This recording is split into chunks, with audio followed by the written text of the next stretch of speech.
여러분 안녕하십니까? 포항 MBC 뉴스입니다. 오늘 기온은 평년 수준에 머무는 가운데 바람이 강하게 불어 다소 쌀쌀하겠습니다. 낮과 밤의 큰 일교차에도 주의가 필요하겠습니다. 동해 남부 먼바다로는 강한 바람에 물결이 높게 일겠습니다. 안수진 기상캐스터입니다. 연휴가 끝나고 다시 일상으로 돌아온 오늘, 동풍의 영향으로 하늘에 구름이 많이 지나겠습니다. 아침 최저 기온은 대부분 지역이 20도 아래에서 출발했습니다. 낮 최고 기온은 25도 안팎까지 오르면서 평년 수준에 머물겠는데요. 이 강한 바람이 예상돼 선선함을 넘어서 다소 쌀쌀하게 느껴질 수 있겠습니다. 본격적인 가을로 접어들면서 낮과 밤의 일교차가 크게 벌어지고 있습니다. 얇은 가디건 등으로 체온 조절해 주시는 게 좋겠습니다. 동해 남부 먼바다에는 풍랑 예비특보가 발표됐습니다. 이 곳곳에 안개까지 짙게 끼어서 항해나 조업하시는 선박들은 각별히 주의하시기 바랍니다. 자세한 지역별 날씨 알아보겠습니다. 오늘 가끔 구름 많겠습니다. 낮 기온 울진 24도, 영덕과 경주가 26도, 포항이 25도입니다. 울릉도와 독도에도 구름이 많이 지나겠습니다. 낮 기온 울릉도 23도, 독도 24도입니다. 동해상으로도 하늘에 구름이 가득한 가운데 바다의 물결, 동해 중부 해상에서 최고 2.5m, 동해 남부 해상에서 최고 4m까지 일겠습니다. 당분간 별다른 비 소식 들어있지 않고요. 낮과 밤의 일교차가 크게 벌어지는 전형적인 가을 날씨를 보이겠습니다. 날씨였습니다. 제철소 고로 유해가스 무단 배출 사건에 대해 환경부가 최근 규제를 강화하는 조건으로 가스 배출을 허용하기로 하는 이른바 향후 개선 대책을 발표했습니다. 경상북도는 그동안 이 환경부 발표를 지켜본 뒤 포스코의 기존 위반 사항에 대해 행정 처분하겠다고 밝혀왔습니다. 그런데 발표 이후에도 경상북도가 여전히 처분 결정을 차일피일 미루고 있어 봐주기 의혹을 사고 있습니다. 장성훈 기자입니다. 경상북도가 고로가스를 무단 배출했다며 포항제철소에 조업정지 10일의 행정처분을 사전 통보한 건 지난 5월. 하지만 넉 달째인 지금까지도 실제 행정처분을 내리지 않고 있습니다. 환경부 민간협의체의 논의 결과를 지켜보고 결정하겠다며 지금껏 미뤄온 겁니다. 심지어 환경부 발표 이후에도 일주일이 넘도록 포스코를 상대로 한 청문 일정조차 정하지 않고 있습니다. 그러면서 다른 자치단체와 또 권한도 없는 환경부와 조율 중이라면서도 정작 논의가 왜 필요한지에 대해선 답변을 피했습니다. 전남하고 경북하고 충남하고 지금 계속 회의를 하고 있다고. 지금 환경부하고 계속 조율을 하고 있지 않습니까? 뭐 때문에 논의를 계속하는 겁니까? 그건 내주 끝나고 나면 어차피 저희들도 뭐 할 겁니다. 지금 언론에는 저희들 대응을 안 하고 있거든, 두산계는요. 하지만 환경부는 행정처분 권한은 경상북도에 있다며 최근에 환경부 발표 내용이 기존 위반 사항에 대한 행정처분과는 별개 사안이라는 점을 분명히 했습니다. 논의하는 사안이 아니죠. 권한을 시도지사가 가지고 있는데, 그렇죠. 그 환경부랑 협의한다는 의미가 어떤 의미인지 잘 모르겠어요. 특히 경상북도는 당진 현대제철과 포스코 광양제철을 감독하는 충청남도와 전라남도와 비교해도 행정처분에서 미온적입니다. 충청남도는 이미 조업정지 10일의 행정처분을 내렸고 전라남도도 청문 절차를 마치고 조만간 최종 결정을 내릴 예정인데 반해 경상북도는 아직 청문 일정조차 확정하지 못했습니다. 또 경상북도는 지난달 초 포스코에 유리한 법 개정 건의안을 환경부에 직접 전달해 감독기관이 포스코 대변인을 자처한다는 의혹을 받기도 했습니다. 환경단체들은 기존 위법 행위에 대해 책임을 묻는 것은 당연한데도 유독 경상북도만 포스코에 면죄부를 주려는 것 아니냐며 법과 원칙에 따른 행정처분을 촉구했습니다. 시민의 건강 때문에 환경 문제가 이렇게 대두됐는데 왜 기업의 편을 들어서 자꾸 그런 사정을 봐주려고 행정처분 유예 얘기가 나오고. 늑장 행정에다 나아가 봐주기 아니냐는 의혹 속에 경상북도가 포스코에 어떤 행정처분을 내릴지 끝까지 지켜볼 일입니다. MBC 뉴스 장성훈입니다. 경상북도는 차세대 배터리 리사이클링 규제 자유특구로 지정된 포항 영일만과 블루밸리 산업단지의 산업 거점화 계획을 구체화하고 있습니다. 경북도는 에너지 저장 장치와 같은 응용 제품 개발과 리튬, 코발트 등 핵심 소재 추출 실증 사업, 그리고 대외 의존도가 높은 배터리 핵심 소재도 국산화한다는 계획입니다. 이를 위해 특구의 배터리 종합관리센터를 시작으로 환경부의 거점 자원 수거센터, 산업부의 배터리 산업화센터도 구축할 계획입니다.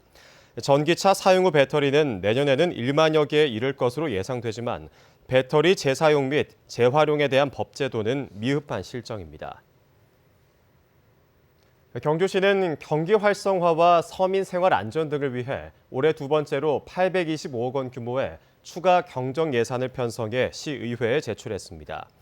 주요 추경 내용은 소규모 영세 사업장 대기 오염물질 방지 시설 지원을 비롯해 지방상수도 현대화 사업, 안강 중앙도시 계획도로와 중심상가 주차타워 건립 등입니다.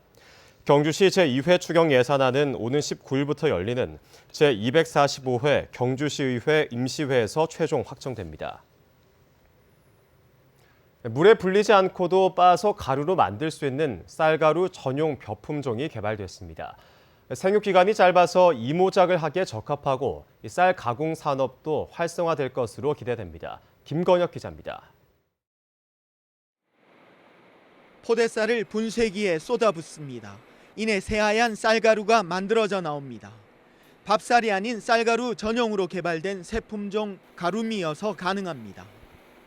물에 불리고 말리고 이런 과정을 다 없이 그냥 바로 밀가루처럼 바로 도종해서 바로 그 쌀가루를 만들 수 있어요. 그럼 유통 과정이 그만큼 줄어들기 때문에 원가가 절감되고.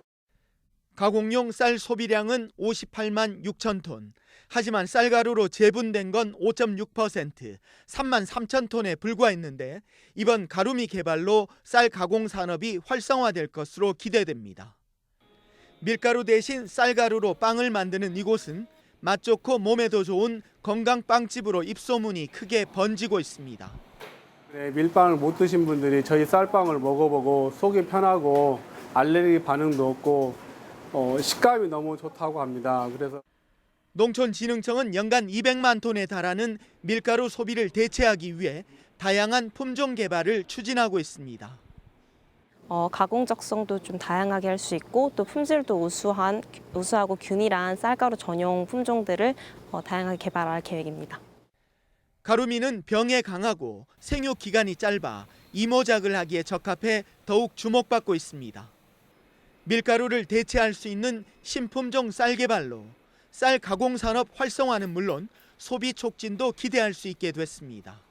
MBC 뉴스 김건엽입니다. 경상북도는 지난해 수립한 제4차 도서종합개발 계획에 따라 오는 2027년까지 울릉도의 교통과 편의, 문화시설 확충 사업을 추진합니다. 올해는 지난 3월 일주도로 전 구간이 개통된 데 이어 촛대암 해안산책로 개선 사업과 종합복지회관 리모델링 사업 등 8개 사업을 진행하고 있습니다. 내년에는 죽도관광지 재개발 사업 등 10개 사업을 위해 올해보다 40억 원이 늘어난 91억 원의 국비를 요청했고 2027년까지 국비 267억 원을 투입해 24개 사업을 마무리할 계획입니다. 부동산 거래 신고 등에 관한 개정 법률에 따라 부동산 거래 신고 기한이 거래 계약 체결일로부터 기존 60일에서 30일로 단축됩니다. 또 거래 계약이 해제되거나 취소된 경우에도 확정일로부터 30일 이내에 신고해야 합니다. 경상북도는 이 같은 개정 법률이 내년 2월 21일부터 시행되기 때문에 그 전에 시군과 공인중개사협회 그리고 지역민을 대상으로 적극적으로 홍보해 부동산 거래에 착오가 생기지 않도록 할 계획입니다. 구미 국가산업단지가 스마트 산업단지에 선정됐습니다. 오래된 산업단지에 신기술과 신사업을 투입해 구미 경제에 활력을 불어넣는 것이 목표입니다. 권윤수 기자입니다. 스마트 산업단지는 낮은 가동률에다 급격한 노후화, 그리고 대기업 이탈로 침체가 이어지는 구미 국가산업단지에 활력을 불어넣자는 겁니다. 전자기기 산업의 휴대폰 생산 일변도에서 이제 벗어나는 이런 길을 가고 있습니다. 기존의 산업들을 전환시키고 나아가서는 그것이 가능하도록 이제 산단을 변화시켜야 되는 그런 역할이 바로 스마트 산단 사업이라고. 내년부터 4년 동안 사업비 4,400여억 원이 투입됩니다. 스마트 제조 혁신과 노동자 친화 공간을 조성하고 미래형 산업단지를 구축합니다. 일본 수출 규제에 대응하기 위해 만든 경북 소재부품 종합기술지원단이 핵심적인 역할을 합니다. 저희 경상북도가 이제 지난달에 경북 소재부품 종합기술지원단을 발족해서 지금 운영하고 있는데 이 체제를 구미 이 스마트 3단에 바로 투입해서 이걸 전국적인 좀 모델로 해서 정부 대응 정책을 선도하겠다는 그런. 구미는 지난 5월 5G 국가 테스트베드 사업과 6월 홀로그램 기술 개발 사업, 그리고 LG화학과 구미형 일자리 사업에 선정되기도 했습니다. 계속 이어서 국책 산업이 우리 지역에 많이 유치가 되었고 2019년도 현재까지 8월 말 현재로 44건에 4,736억 원으로 4배 이상 증가가 되었다. 장기 침체에 빠진 구미가 새로운 발판을 마련하기 위해 노력하고 있습니다. MBC 뉴스 권윤수입니다.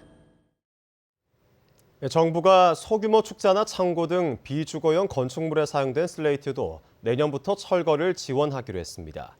환경부가 2011년부터 슬레이트가 사용된 주택에 대해 철거와 처리를 지원해 오다가 내년부터는 연면적 50제곱미터 미만인 소규모 축사와 창고에 대해서도 지원을 확대하기로 하고 정부 예산에 사업비 44억 원을 반영했습니다.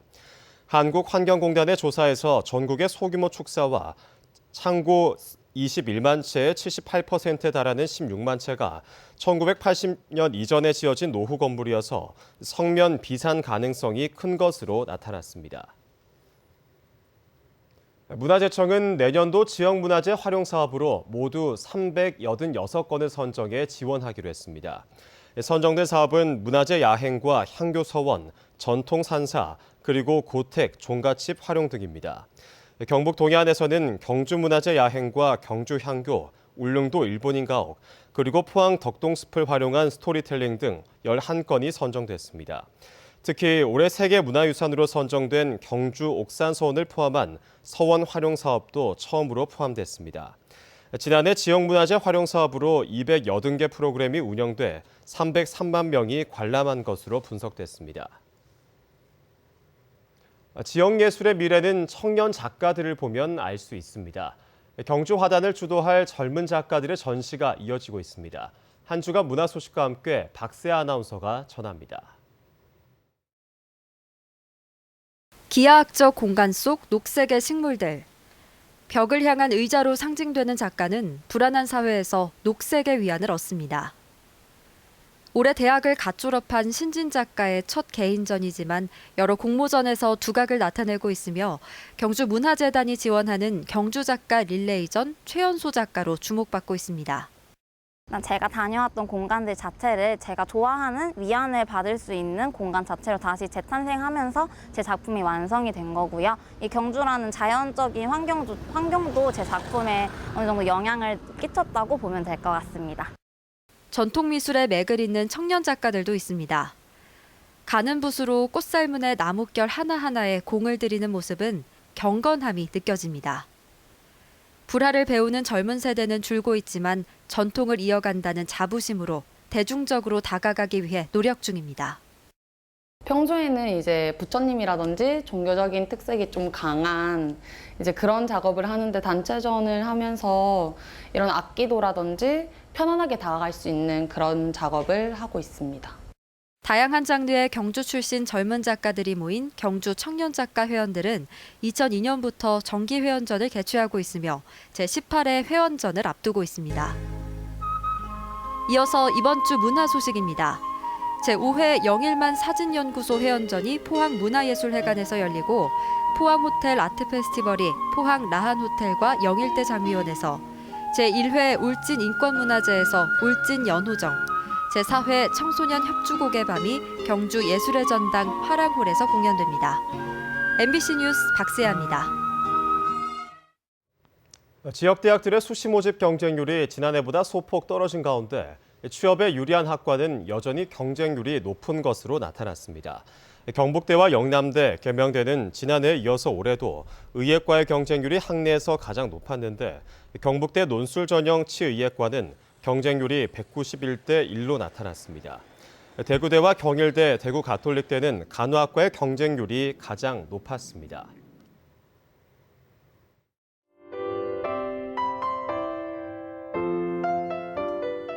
연휴가 끝나고 다시 일상으로 돌아온 오늘 동풍의 영향으로 하늘에 구름이 많이 지나겠습니다. 아침 최저 기온은 대부분 지역이 20도 아래에서 출발했습니다. 낮 최고 기온은 25도 안팎까지 오르면서 평년 수준에 머물겠는데요. 이 강한 바람이 예상돼 선선함을 넘어서 다소 쌀쌀하게 느껴질 수 있겠습니다. 본격적인 가을로 접어들면서 낮과 밤의 일교차가 크게 벌어지고 있습니다. 얇은 가디건 등으로 체온 조절해 주시는 게 좋겠습니다. 동해 남부 먼바다에는 풍랑 예비특보가 발표됐습니다. 이 곳곳에 안개까지 짙게 끼어서 항해나 조업하시는 선박들은 각별히 주의하시기 바랍니다. 자세한 지역별 날씨 알아보겠습니다. 오늘 가끔 구름 많겠습니다. 낮 기온 울진 24도, 영덕과 경주가 26도, 포항이 25도입니다. 울릉도와 독도에도 구름이 많이 지나겠습니다. 낮 기온 울릉도 23도, 독도 24도입니다. 동해상으로도 하늘에 구름이 가득한 가운데 바다의 물결, 동해 중부 해상에서 최고 2.5m, 동해 남부 해상에서 최고 4m까지 일겠습니다. 당분간 별다른 비 소식 들어있지 않고요. 낮과 밤의 일교차가 크게 벌어지는 전형적인 가을 날씨를 보이겠습니다. 날씨였습니다. 이상으로 포항 MBC 뉴스를 마치겠습니다. 여러분 고맙습니다.